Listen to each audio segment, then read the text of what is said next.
ভারী বৃষ্টি অব্যাহত থাকায় নোয়াখালীর সার্বিক বন্যা পরিস্থিতির অবনতি হয়েছে। বর্তমানে জেলার ৯টি উপজেলার ৮টিতেই জলাবদ্ধতা প্রকট আকার ধারণ করেছে। ৩ দিন ধরে জলমগ্ন হয়ে আছে বেশিরভাগ ঘরবাড়ি। চরম ভোগান্তিতে আছেন বাসিন্দারা। জেলা আবহাওয়া পর্যবেক্ষণ কেন্দ্রের পর্যবেক্ষক মোহাম্মদ রফিকুল ইসলাম বলেন, মঙ্গলবার থেকে বুধবার বেলা ৩টা পর্যন্ত ২৪ ঘন্টায় জেলা শহর মাইজদীতে ১০৩ মিলিমিটার বৃষ্টিপাত রেকর্ড করা হয়েছে। চলতি বর্ষা মৌসুমে জেলায় তৃতীয় সর্বোচ্চ বৃষ্টিপাতের রেকর্ড এটি।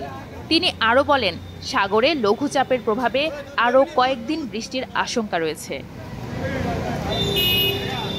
জেলা শহরের Lakshminarayanpur, Harinarayanpur, Kazi colony, lawyers colony, Rashid colony ও কৃষ্ণরামপুর এলাকায় প্রতিটি বাসাবাড়ির আঙিনা বৃষ্টির পানিতে প্লাবিত হতে দেখা গেছে।